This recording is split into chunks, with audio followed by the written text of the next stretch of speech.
Assalamualaikum warahmatullahi wabarakatuh. Untuk mengisi episode ke-91, saya akan bahas perumusan teori sebagai pendukung dan pengembang studi Islam. Pak Abu Denata mengatakan bahwa studi Islam dapat dikaji melalui penggunaan berbagai teori dan pendekatan yang selama ini dijumpai dalam ilmu-ilmu sosial seperti ekonomi, politik, kebudayaan, sejarah, dan sebagainya. Pak Kuntowijoyo menyatakan bahwa salah satu alasan penting kita membutuhkan sebuah perumusan teori sosial Islam adalah agar kita mampu mengaktualisasikan iman di dalam berbagai realitas objektif, serta mampu memanifestasikan amal kita secara efektif pada kondisi-kondisi dan kenyataan-kenyataan sosial yang baru.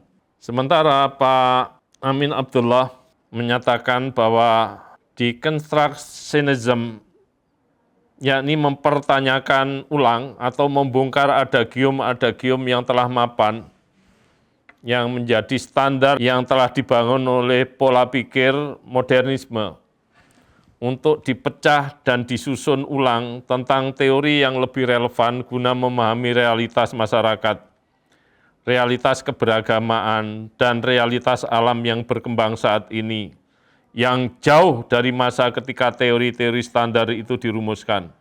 Artinya perlu pembongkaran terhadap adagium-adagium yang mapan itu, mengingat ada perbedaan-perbedaan yang sudah begitu jauh antara dulu dengan sekarang ini. Sehingga dengan pembongkaran itu diharapkan dapat menyusun teori-teori baru, bisa juga mengkritisi teori lama atau menyempurnakan terhadap teori-teori yang lama. Sementara Robin Reinhardt menyatakan bahwa idealnya mata kuliah teori-teori agama tidak hanya membahas teori-teori itu sendiri, tetapi juga membantu mahasiswa menilai relevansi dan penerapan teori-teori dalam berbagai bentuk ekspresi keagamaan, dan memanfaatkan teori demi keyakinan. Jadi yang disarankan oleh Reinhardt itu adalah tindak lanjut dari teori-teori itu, supaya tidak hanya mandek pada tingkat wacana, pembahasan, dan pemikiran, tetapi ditindaklanjuti pada tingkat aksi. Ya. Aksi yang dapat diperbantukan kepada mahasiswa dalam menilai relevansi maupun penerapan teori-teori dalam berbagai bentuk ekspresi keagamaan yang muncul di masyarakat Muslim utamanya, dan memanfaatkan teori demi memperkokoh keyakinan yang benar. Kemudian Reinhardt melanjutkan bahwa dalam konteks lain, istilah teori dan metode dapat digunakan secara bergantian. Banyak teks kajian agama yang menggunakan istilah teori dan metode tanpa mendefinisikannya secara jelas. Ada juga beberapa kebingungan mengenai istilah metode dan metodologi, serta hubungan antara keduanya. Padahal keduanya itu sangat bisa dibedakan, meskipun memiliki hubungan yang sangat erat, karena metodologi adalah merupakan ilmu tentang metode. Kemudian menurut Dale dan Bill, kajian agama selalu mencari teori-teori baru yang mungkin dapat membuka cara-cara baru dalam melihat dan menafsirkan agama. Memang keberadaan teori-teori baru itu sangat membantu dalam memahami agama secara komprehensif maupun secara holistik. Semakin banyak teori-teori baru yang diakses, digunakan untuk memotret agama, akan menghasilkan tambahan-tambahan wawasan baru, tambahan informasi baru, tambahan pengetahuan baru tentang agama yang menjadi objek pembahasan atau kajian itu. Selanjutnya Pak Kuntowijoyo menyatakan bagaimanapun proposisi-proposisi Al-Quran tetap merupakan unsur konstitutif yang sangat berpengaruh, bahkan mungkin paling berpengaruh dalam paradigma Al-Quran. Konstruk pengetahuan yang menempatkan wahyu sebagai salah satu sumbernya berarti mengakui adanya struktur transendental sebagai referensi dalam menafsirkan realitas. Kalangan Muslim lazimnya terbiasa menempatkan wahyu sebagai sumber bangunan sebuah pengetahuan. Karena pengetahuan itu berasal dari Tuhan, sementara Tuhan mengirimkan wahyu kepada manusia untuk menjadi peranata di dalam menata kehidupan di dunia ini, termasuk juga di dalam membangun pengetahuan itu sendiri. Sehingga bukan sesuatu yang mengherankan ketika orang-orang Islam menggunakan wahyu sebagai sumber pengetahuan, yang memang hal ini tidak menjadi tradisi di Barat dalam membangun ilmu pengetahuan. Bahkan wahyu berupaya disingkirkan oleh tradisi keilmuan Barat.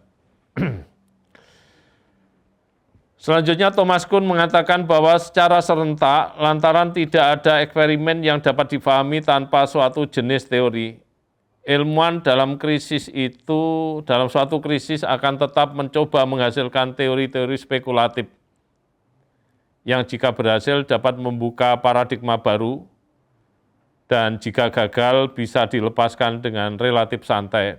Selanjutnya Pak Kuntowijoyo menyatakan bahwa teori-teori sosial Islam memiliki redimen dasarnya pada konsep-konsep normatif Al-Quran dan Sunnah. Tapi ia kemudian harus dapat menjelaskan gejala-gejala yang aktual dan historis dari fenomena sosial itu. Tidak mungkin kita membangun teori sosial Islam tanpa memperhatikan gejala-gejala objektif dan empiris itu. Karena tuntutan dari teori itu adalah rasional dan empiris, teori-teori ilmu pengetahuan.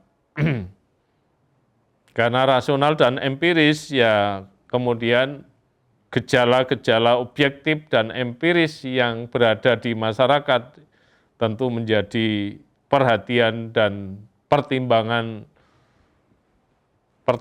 yang sangat penting dalam mewujudkan bangunan teori-teori itu.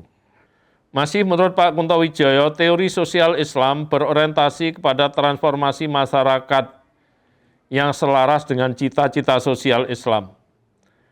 Orientasi ini memberikan perspektif lain agar menggalang perubahan sosial ke arah cita-cita etisnya secara berkesinambungan. Dengan demikian teori sosial Islam bersifat transformatif, yaitu memiliki misi untuk merubah bentuk ke arah yang lebih bagus, yang lebih bermanfaat, lebih efektif, lebih efisien dibanding bentuk-bentuk sebelumnya. Masih menurut Pak Kuntowijoyo bahwa perumusan teori-teori yang didasarkan pada paradigma Al-Quran juga akan melalui prosedur semacam itu. Struktur transendental Al-Quran adalah suatu ide normatif dan filosofis yang dapat dirumuskan menjadi paradigma teoritis. Ia akan memberikan kerangka bagi pertumbuhan ilmu pengetahuan empiris dan ilmu pengetahuan rasional yang orisinal dalam arti sesuai dengan kebutuhan pragmatis masyarakat Islam, yaitu untuk mengaktualisasikan misinya sebagai khalifah di muka bumi yang diberikan mandat oleh Tuhan untuk mengelola, memakmurkan, dan mensejahterakan bumi ini. Karena itu merupakan tanggung jawab yang besar, sehingga dibutuhkan beberapa perangkat dan instrumen yang bisa menunjang ke arah sana. Termasuk dalam hal ini perumusan teori yang didasarkan pada paradigma Al-Quran. Selanjutnya Muhammad Rafiuddin menyatakan bahwa ada banyak alasan untuk percaya jika Islam adalah satu-satunya ideologi yang dapat memberikan interpretasi yang benar-benar ilmiah tentang alam semesta. Apalagi kita bisa mencatat sekitar 20% dari ayat-ayat Al-Quran berkaitan dengan alam semesta. Karena itu tentu Islam melalui Al-Quran tersebut memiliki wawasan keilmuan yang terkait dengan alam semesta yang begitu banyak karena banyak sentuhan-sentuhan terhadap berbagai gejala alam semesta yang telah disebutkan dalam Al-Quran. Selanjutnya Pak Kunto Wijoyo menyatakan bahwa menurut pendekatan analitis, ayat-ayat Al-Quran sesungguhnya merupakan pernyataan-pernyataan normatif yang harus dianalisis untuk diterjemahkan pada level yang objektif. Ini berarti Al-Quran harus dirumuskan dalam bentuk konstruk teoritis, sebagaimana kegiatan analisis data menghasilkan konstruk. Yang demikian pula analisis terhadap pernyataan-pernyataan Al-Quran akan menghasilkan konstruk-konstruk teoritis Al-Quran. Elaborasi terhadap konstruk-konstruk teoritis Al-Quran inilah yang pada akhirnya merupakan kegiatan Quranic Theory Building, yaitu perumusan teori Al-Quran. Dari sinilah muncul paradigma Al-Quran. Hanya saja ini merupakan rintisan baru, yaitu bagaimana mentransformasikan pesan-pesan Al-Quran yang bersifat normatif itu menjadi konstruk-konstruk teoritis atau bangunan-bangunan teori, di mana itu merupakan pekerjaan yang tidak mudah dan pada belakangan ini tidak menjadi tradisi dari umat Islam. Maka para ilmuwan, para sarjana muslim, ilmuwan muslim yang harus mengembalikan tradisi ini, karena pada zaman kejayaan Islam dulu sudah pernah berjaya, nah kemudian sempat menghilang beberapa abad tradisi dan budaya itu.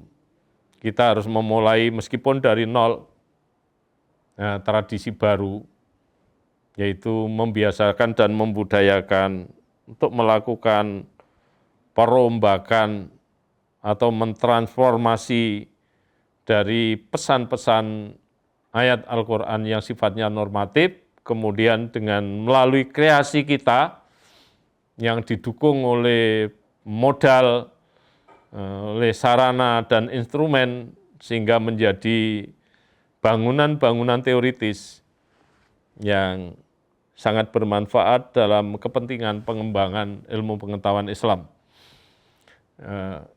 Dari bangunan-bangunan teoritis itu kemudian bisa memunculkan paradigma Islam.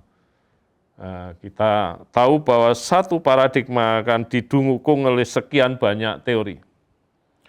Selanjutnya Pak Kunto Wijoyo mengatakan bahwa Al-Quran dan sunnah kemudian dijabarkan atau dikodifikasi ke dalam ilmu-ilmu agama seperti tafsir, tasawuf, dan fikih.